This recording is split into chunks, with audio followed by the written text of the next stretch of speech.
والصلاة والسلام على أشرف الأنبياء والمرسلين وعلى آله الطيبين الطاهرين وأصحابه الأكرمين وأولياء أمته أجمعين أما بعد قال الله تبارك وتعالى في شأن حبيب إن الله وملائكته يصلون على النبي يا أيها الذين آمنوا صلوا عليه وسلموا تسليما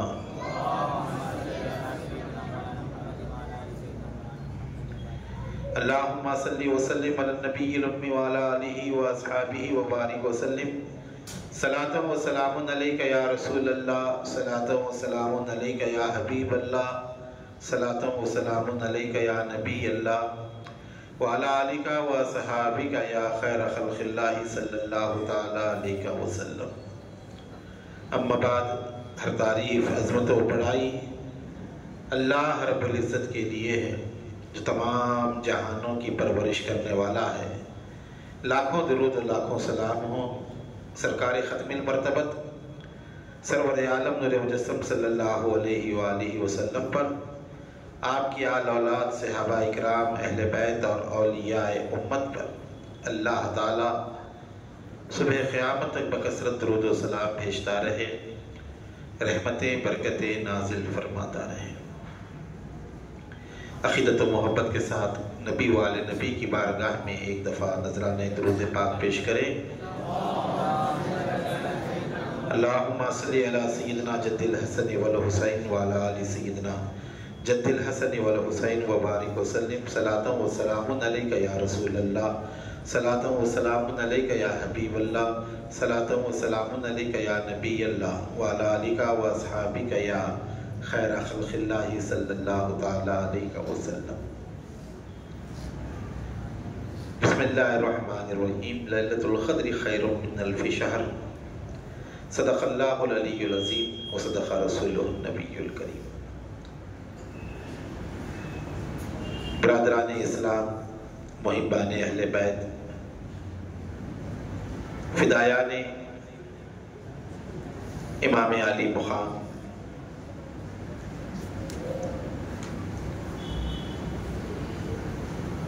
فیضان چشتیہ کی آج یہ 90 مجلس ذکر سیرت اہل بیت اور ذکر امام حسین ہے.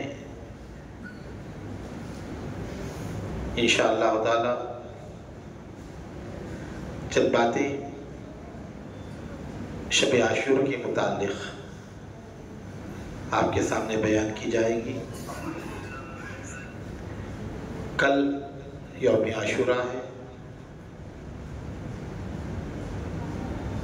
عاشقان اہل بیت کے لیے سب سے اہم ترین دن ہے.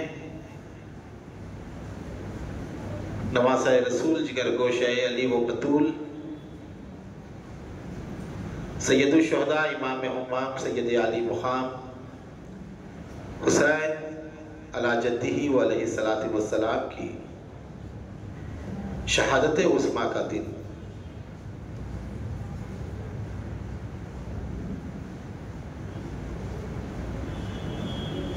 کل انشاءاللہ تعالی بعد نماز ظہر دعائے عاشورہ کا اہتمام ہوگا اور خیرت نعت و منقبت کے بعد ذکر شہادت امام حسین بیان کرنے کی سعادت حاصل کی جائے گی.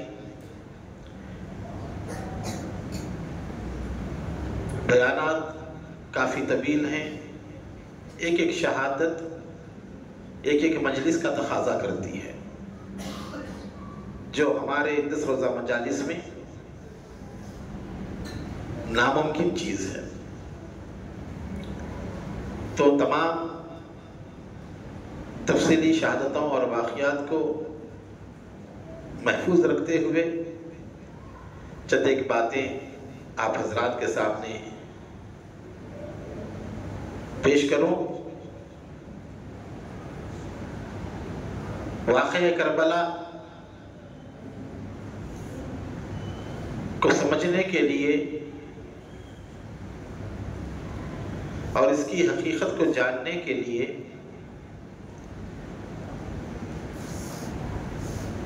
دلوں میں اہل بیت اطہار کی سچی محبت ضروری ہے.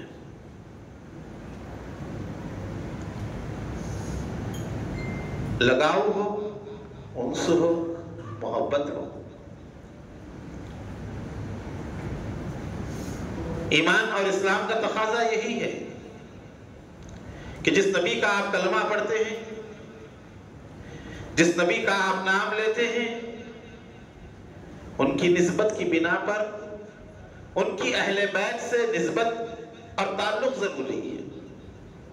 ترمذی شریف کی روایت میں ہے، آقا کریم سرور عالم نور مجسم صلی اللہ علیہ وسلم نے ارشاد فرمایا، اللہ سے محبت رکھو. اللہ تمہیں کھلاتا پلاتا ہے، اللہ نعمتیں دیتا ہے، تو ان نعمتوں کی بنا پر اللہ سے محبت رکھو. اور میں اللہ کا محبوب ہوں، اللہ کی محبت کی بنا سے مجھ سے محبت کرو کہ میں اللہ کا محبوب ہوں. اور فرمایا میری وجہ سے میرے اہل بیت سے محبت کرو کہ میں ان کو چاہتا ہوں. اہل بیت کی محبت اور ان کی چاہت ازروی قرآن واجب ہے، اور حسنین کریمین سے محبت کرنا یہ سنت موقدہ ہے. کیا ہے؟ جو بات نہیں بتائی جاتی وہ بتا رہا ہوں میں آپ کو. پوری سنتیں بتائی جاتی ہیں آپ کو. کپڑوں کی سنتیں، مسواک کی سنتیں، امامے کی سنتیں، امامے کا جو ہے پیش کتنے ہونی چاہیے، اس کی لمبائی کتنی ہونی چاہیے، اس کی جو ہے پشت پہ جو ہے کتنا چھوڑنا چاہیے، پیجامے کیسے رکھنی چاہیے، لباس کیسا پہننا چاہیے، مسواک کتنی ہو، مسواک کی مقدار کتنی ہو، مسواک کو کتنا چھلنا چاہیے، یہ تمام سنتیں بتائی جاتی ہیں. اور حسنین کریمین سے سنت محبت کرنا، آقا کریم سرور عالم صلی اللہ علیہ وسلم کا تو وہ معاملہ تھا. حالت قیام میں بھی ہیں، کھڑے ہوئے ہیں نماز میں، حسنین کریمین آ جاتے دونوں پاؤں کے درمیان، تو حالت نماز میں پیروں کو کھول دیتے سرکار، تاکہ بچے آسانی سے گزر جائیں. حالت سجدہ میں ہوتے سجدے کو طویل کر دیتے تاکہ حسنین کریمین اپنی مرضی سے اتر جائیں. منبر مبارک پر ہوتے خطبہ ارشاد فرماتے، حسین مسجد نبوی میں داخل ہوئے، لباس مبارک کا کپڑا خدم اقدس میں الجھ گیا اور گر گئے. صحابہ اکرام دوڑتے ہیں اٹھانے کے لیے. حضور خطبہ چھوڑ کر منبر سے نیچے تشریف لاتے اور اپنے نواسوں کو اٹھا دیتے.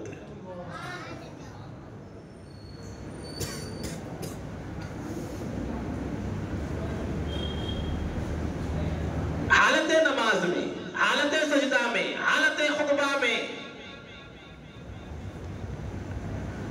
اور اتنی بے انتہا محبت تھی. کشف المحجوب میں حضرت داتا صاحب قبلہ علی حجویری رضی اللہ تعالیٰ عنہ فرماتے کہ حضور اپنے ہاتھوں کے بل چلتے، حسین پشت پر بیٹھے ہوتے، کہتے بابا جان مدینے کے بچے اونٹ پر سواری کرتے ہیں، ہم بھی اونٹ پر بیٹھنا چاہتے ہیں. آقا کریم بچوں کی محبت میں، شہزادوں کی محبت میں اونٹ بن جاتے اور اپنے دونوں ہاتھوں کو ٹیکتے، گھٹنوں کے بل سرکار چلتے اور امام حسین پشت مبارک پر سوار ہوتے. بچے عرض کرتے بابا جان اونٹ آواز نکالتے ہیں مدینے کی. ان نواسوں کی خاطر رسول اللہ نے اونٹ کی آواز نکالی ہے. سوچ سکتے ہیں اونٹ جس طرح آواز نکلتا ہے، اونٹ کی آواز حضور نے نکالی ہے. حسین کہتے بابا مدینے کے اونٹوں کی مہار ہوتی ہے، ہمارے اونٹ کی مہار کہاں ہے؟ رسول اللہ صلی اللہ علیہ وآلہ وسلم اپنی زلفیں امام حسین کے ہاتھ میں تھماتے کہتے کہ بیٹا یہ تمہارے اونٹ کی مہار ہے.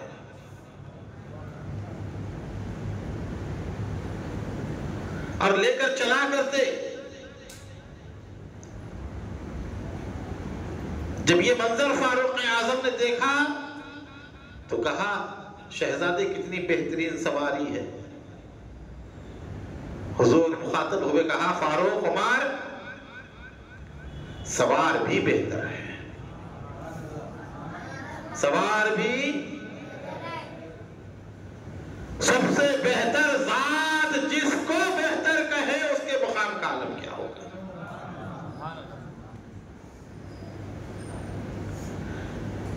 تو وہ محبت کا تعلق امام حسین کے ساتھ. ابو ہریرہ بیان فرماتے ہیں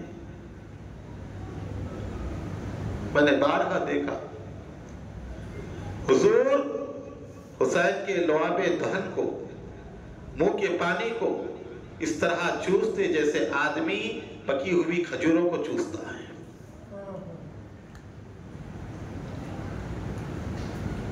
انتہائی درجے کی محبت.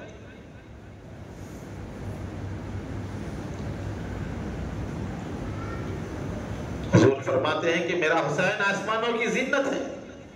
محدث دکن عبداللہ شاہ صاحب قبلہ نقشبندی نے لکھا شہادت نامے میں میرا حسین آسمانوں کی زینت ہے. صحابہ نے عرض کیا رسول اللہ یہ تو آپ ہیں، آپ سے آسمانوں کی زینت ہے. حضور نے فرمایا سنو عرش کی سیدھی جانب لکھا ہوا ہے ان الحسین مفتاح الہدی و سفینۃ النجاۃ. امام حسین وہ ہیں جو نجات کا سفینہ ہے، ہدایت کی کنجی ہے. عرش کی بلندیوں پر اللہ نے جس کی تعریف لکھی ہو وہ ذات امام علی مقام کی ذات. تو بے انتہا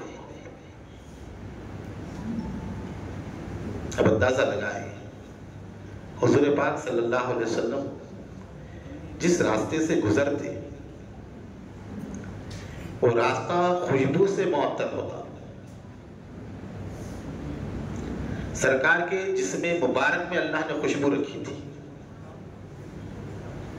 عطر استعمال فرماتے لیکن جسم اقدس خود جو ہے اتنا معطر تھا، پسینہ مبارک نکلتا تو ام سلیم شیشیوں میں بھر کر پسینہ رکھا کرتی تھی اور فرماتی ہم اپنے عطر میں اس کو ملاتے ہیں تو عطر کی خوشبو میں اضافہ ہوتا ہے. وہ آپ کے جو ہے پسینہ مبارک کا حال تھا. تو ایسے آقا کہ جن کا پسینہ معطر خوشبو والا، وہ خوشبو سکھا کرتے. کس کی سنتے؟ صحیح کی روایت ہے حسن و حسین کو سرکار اپنے قریب لیتے، اپنی بشام مبارک اپنی ناک سے آپ کہتے ہیں وہ حسن و حسین کے قریب لاتے اور سونگتے اور فرماتے یہ دونوں میرے باغ کے پھول ہیں، یہ دونوں میری امت کے لیے امانت ہیں. میں مومنوں کے درمیان اپنی امانت کے طور پر انہیں چھوڑ کر جا رہا ہوں. جن نواسوں کو رسول گرامی وقار نے امانت کے طور پر امت کے حوالے کیا تھا، ان آباش قسم کے بدماش قسم کے لوگوں نے ان کے ساتھ کیا سلوک کیا.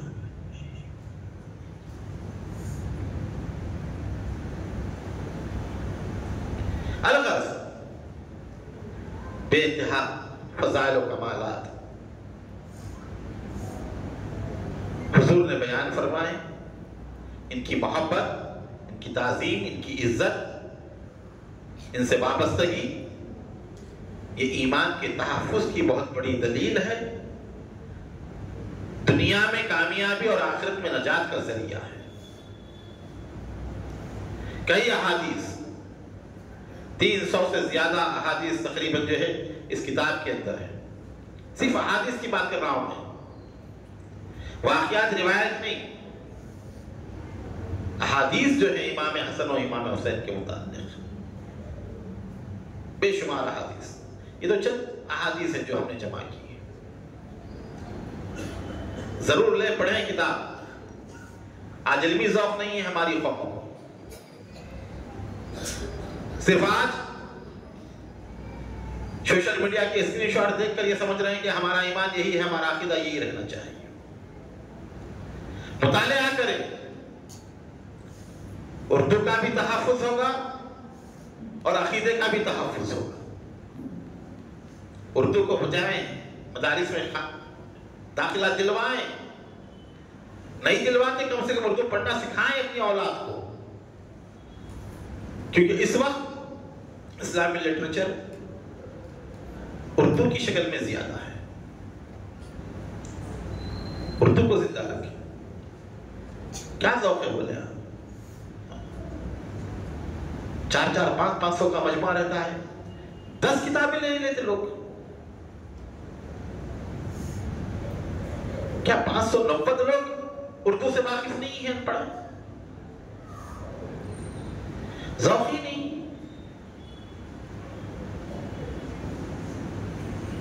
تو کتابیں پڑھیں، انسان کی بہترین ساتھی اس کی کتاب ہے۔ آج ذوق کم ہو گیا ہے پڑھنے کا، صرف گھروں پہ بیٹھ کر جو ہے یوٹیوب نکالا، چینل نکالا، دیکھ لیا، ہو گیا برخاست۔ ہم بہت جانتے ہیں، ہمیں بہت معلوم ہے۔ 100 حدیثیں اگر آپ 8 دن میں اگر پڑھتے ہیں واٹس ایپ پر، 90 دن پوچھئے 2 حدیثیں نہیں سنا سکتا ہوں، 2 حدیثیں نہیں سنا سکتا، پڑھ کر چھوڑ دیتا ہے۔ علم حاصل کریں، عقیدے کو مضبوط کریں، ایمان کو پختہ کریں، عقیدے کا تحفظ ہو۔ یہ تمام محنتیں یہ جو کر رہے ہیں مجالس انعقاد، لوگ دور دراز سے آتے ہیں، لنگر کا اہتمام 10 دن سے چل رہا ہے۔ حالانکہ فیضان چشتیہ کے اتنے ذرائع و وسائل ہے ہی نہیں کہ جس میں مسلسل جو ہے اہتمام کیا جا سکے۔ ومن جانب اللہ، غیب سے اللہ کسی نہ کسی کو کھڑا کر دیتا ہے، کوئی نہ کوئی آتا ہے اور اپنی طرف سے جو ہے اہتمام کر دیتا ہے۔ یہاں وہ لوگ بھی ہوں گے اس میں جو آج سے 30 سال پہلے بھی مجالس میں ہوں گے شریک کبھی، جب مرمرے تقسیم کیے جاتے تھے، گڑ کا شربت بنایا جاتا تھا، اور آج الحمدللہ وہی بچے جو کام کرنے والے تھے آج خود صاحب روزگار ہیں، اپنی طرف سے اہتمام کر رہے ہیں۔ اللہ ان سب کو جزائے خیر عطا فرمائے۔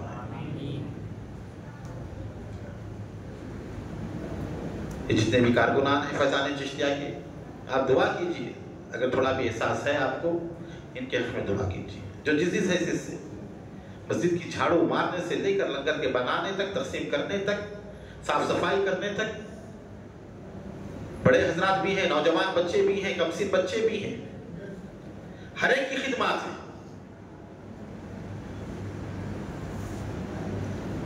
ہمارے باقر حسین صاحب فیضان چشتیہ کی بزرگ شخصیت، اس وقت سب سے زیادہ عمر رسیدہ جتنے تھے سب ایک ایک کر کے چلے گئے فیضان چشتیہ کے۔ ابھی یادگار ہے، بزرگوں کی یادگار بچی ہوئی ہے۔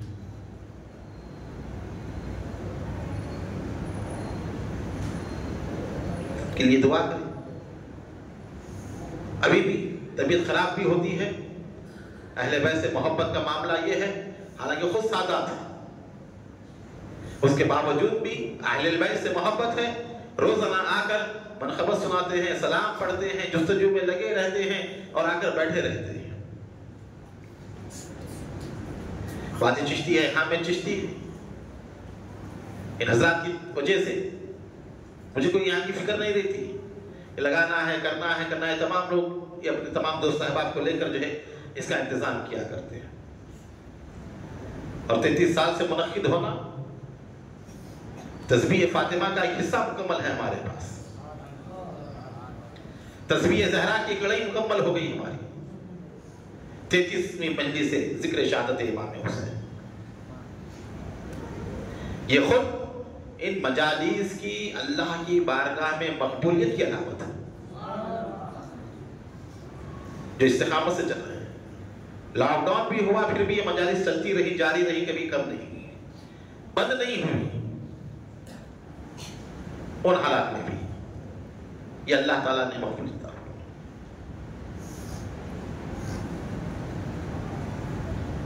تو جتنے بھی کام کرنے والے ہیں، میں تو دعا کرتا ہوں ہر جگہ جہاں بھی جاتا ہوں، محرم کے مجالس میں آنے والے، میلاد النبی کی مجالس میں آنے والے، اجتماع میں آنے والے، محفلوں میں آنے والے جتنے بھی ہیں، ان سب کے لیے کربلا معلیٰ ہو، نجف اشرف ہو، بغداد شریف ہو، اجمیر معلیٰ ہو، جہاں بھی حاضری ہوتی ہے ہمارے قافلے کی، سب کے لیے دعا کرتا ہوں. جتنے بیٹھنے والے ہیں مجالس میں آ کر شریک ہونے والے ہیں، ان کے لیے دعا کرتا ہوں کہ مولا جتنے آتے ہیں فیضان چشتیہ کی مجالس میں، مولا ان کو بھی سلامت باقر آمد رکھے. یہ آ کر رونق بڑھاتے ہیں ہماری مجالس کی. وقت تو کہیں بھی گزر جائے گا. لوگ کہتے ہیں آپ کا قیمتی وقت نکال کر آئیے. نہیں، قیمتی وقت وہی ہے جو اللہ اس کے رسول کے ذکر میں گزرنے والا ہے. آپ کے کاروبار کا وقت قیمتی نہیں ہے، پیسے کمانے کا وقت قیمتی نہیں ہے، بزنس کا وقت قیمتی نہیں ہے، چبوتروں پہ بیٹھنے کا وقت قیمتی نہیں ہے، ہوٹلوں میں گپ شپ مارنے کا وقت قیمتی نہیں ہے، بستروں پہ سونے کا وقت قیمتی نہیں ہے، گلی گلی پھرنے کا وقت قیمتی نہیں ہے. قیمتی وقت وہ ہے جو خدا کے گھر میں گزرے، خدا کی یاد میں گزرے، مصطفیٰ کے ذکر میں گزرے، مصطفیٰ کی اولاد کے ذکر میں گزرے. یہاں کر وقت کو قیمتی بنا رہے ہیں.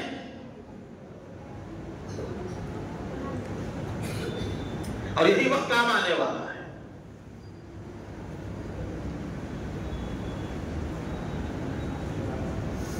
تمام کے لیے دعا کریں.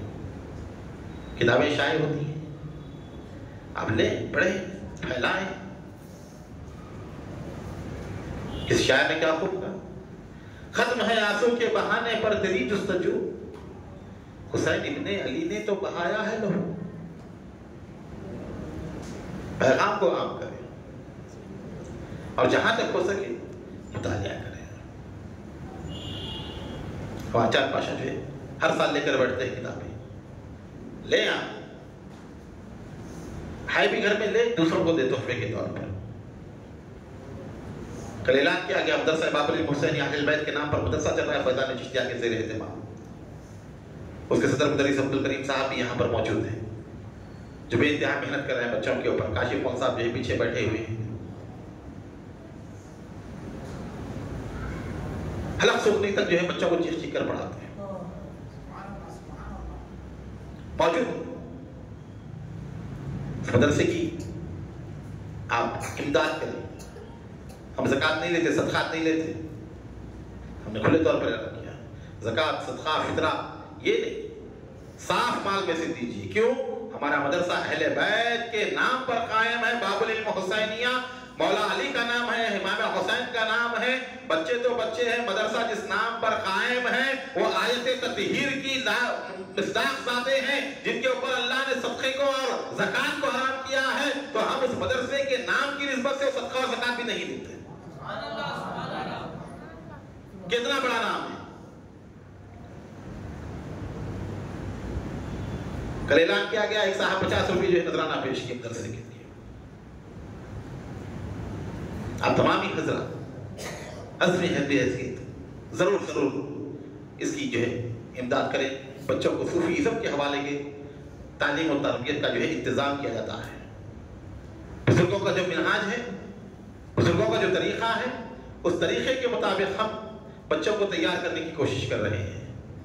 مدرسے میں ذکر کی مجالس بھی ہوتی ہیں، حلقہ بھی ہوتا ہے اور مراقبہ بھی ہوتا ہے.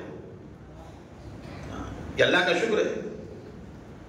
10 سال کے بچے، 12 سال کے بچے، 13 سال کے بچے وہ بیٹھتے ہیں مراقبہ کے لیے. مراقبے میں آنکھیں بند کرتے ہیں تو اللہ تعالیٰ مراقبے کھول دیا ہے ان لوگوں کی. ان لوگوں کی عمریں گزر جاتی ہیں مراقبے سے واقف ہی نہیں رہتے. تو صوفیہ کا جو نہج ہے، البتہ صوفیہ اس نہج پر جو ہے یہ ہماری کوشش ہے. تو ضرور ضرور آپ جو ہے اس میں اپنے بچوں کو بھی شریک کروائیں اور خود بھی جو ہے اس کا تعاون کریں. کہنے کا مقصد یہ ہے کہ دینی مجالس جب بھی ہوں آپ تشریف لائیے. آج بہت بڑا المیہ ہے ہمارا. لاک ڈاؤن کے بعد سے حالت ایسی ہو گئی ہے، دینی اجتماع میں بیٹھنا نہیں چاہتے، مجالس ذکر میں بیٹھنا نہیں چاہتے، مسجدیں خالی ہیں، اجتماع ہوتے ہیں 5 آدمی، 6 آدمی، 10 آدمی ہیں. سننا نہیں چاہتے کوئی درس قرآن، درس حدیث سننا نہیں چاہتے. یہ دین سے دوری ہے. سید الشہداء امام حمام سید علی مقام حسین علی جدہ و علیہ الصلوۃ والسلام ارشاد فرماتے ہیں، کشف المحجوب میں حضرت داتا علی حجویری نے لکھا، ارشاد فرمایا، اے لوگوں تمہارا بہترین دوست تمہارا دین ہے، اس سے دوستی کرو کامیاب ہو جاؤ گے. دین سے دوستی ہونا، کتاب و سنت سے دوستی ہونا، احادیث کے درس سے دوستی ہو، قرآن کے درس سے دوستی ہو. تعلیمات سیکھیں، سمجھیں، عمل کرنے کی کوشش کریں. تیار کریں اپنے آپ کو اس نیت کے ساتھ کہ ظہور مہدی ہوگا تو ہم امام مہدی کا ساتھ دیں گے. کبھی سوچو، کبھی نیت کرو. حالات ایسے ہو رہے ہیں.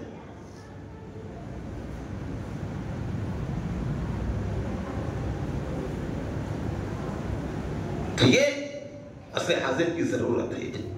باتیں تھیں کیونکہ ذکر جب ہوتا ہے نکل جاتی ہیں تمام چیزیں ذہن سے، بھولنے کا موقع نہیں ملتا. آج کی ایک رات ہے، پھر کل کی ایک رات رہے گی آپ سے جو ملاقات رہے گی.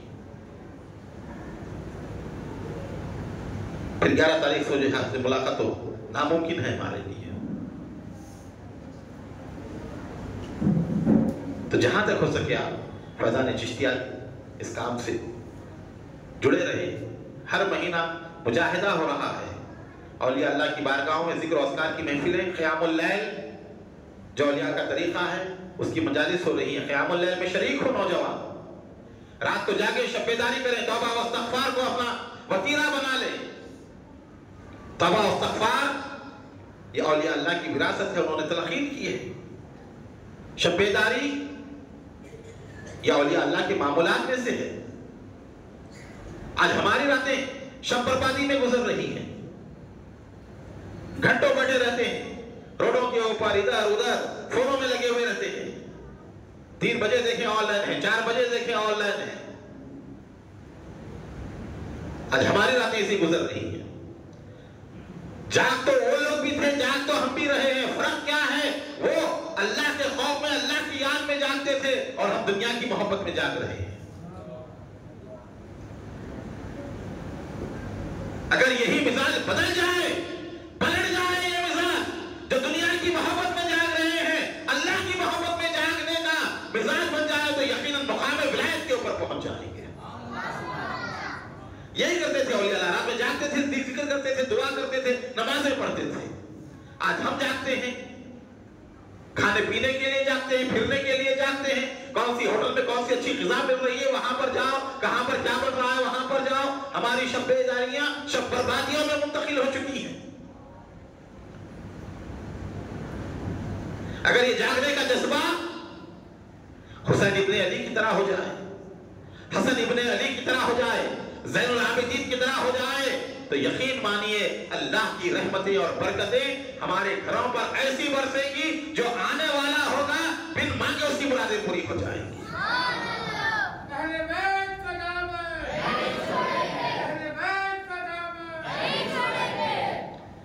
آج ہماری تنہائیاں کہاں ہیں؟ آج ہم کتنا وقت نکال رہے ہیں اللہ اس کے رسول کے لیے، کتنا وقت نکال رہے ہیں دین کے لیے، کتنا وقت نکال رہے ہیں اسلام سمجھنے کے لیے. کوئی نسبتوں کے اوپر ناز کر رہا ہے، کوئی دنیا کی دولت پر فخر کر رہا ہے،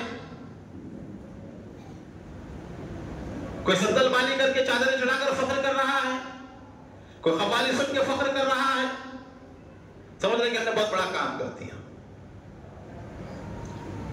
اصل صوفیزم بزرگوں کی تعلیمات، اولیاء اللہ کا مشن صندل چادر یا عرس نہیں.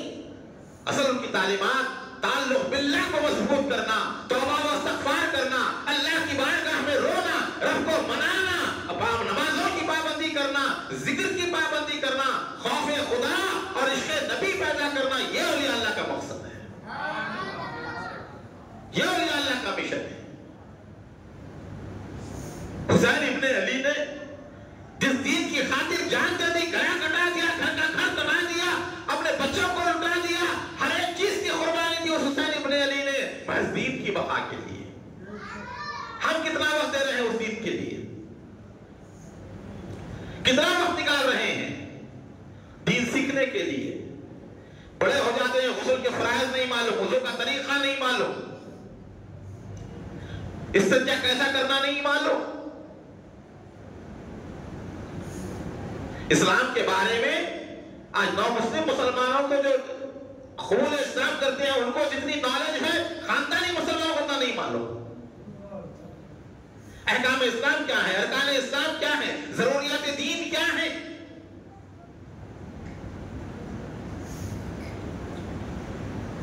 صرف ہاتھ چھوٹنے سے پیر پڑنے سے دین نہیں آتا، دین سیکھنے سے آتا ہے، وقت نکالنے سے آتا ہے.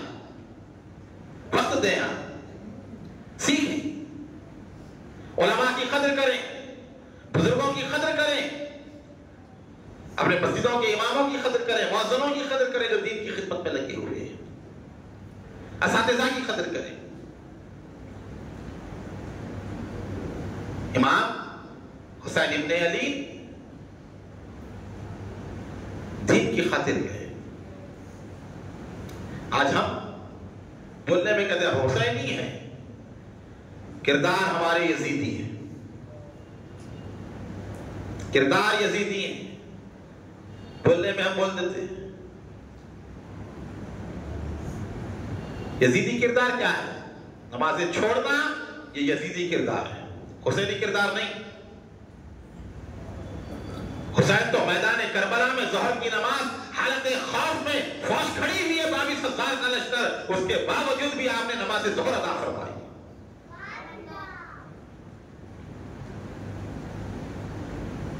نمازوں کا چھوڑنا یہ حسینی کردار نہیں، یزیدی کردار ہے. جھوٹ بولنا یہ یزیدی کردار ہے. لوگوں کو دھوکہ دینا یہ یزیدی کردار ہے. وعدہ خلافی کرنا یہ یزیدی کردار ہے. اپنے مفاد کی بات کرنا، دوسروں کو نقصان پہنچانا یہ یزیدی کردار ہے. آج ہم اپنا جائزہ لیں، ہم میں کتنا حسینی کردار ہے اور کتنا یزیدی کردار ہے. شریعت کے خلاف رہنا، شریعت کے اوپر عمل نہ کرنا، اللہ اس کے رسول کے احکامات کے خلاف چلے جانا یہ یزیدی کردار ہے. حسین یزیدی تو یزید کے خلاف ہے، شریعت کے اوپر عمل نہیں کرتا، لہو لہب میں لگا ہوا ہے، بدتروں کے ساتھ کھیل رہا ہے، نوجوان بچوں کو ساتھ رکھتا ہے، خراب کاموں میں ملوث ہے، شراب نوشی کرتا ہے، زنا کرتا ہے.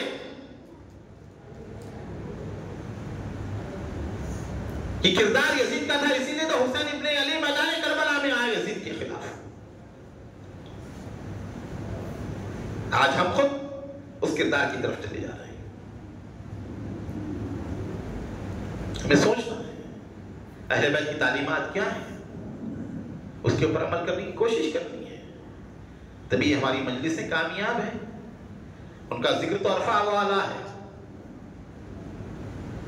اس لیے عرفہ والا ہے کہ ان کا ذکر خدا خود فرماتا ہے.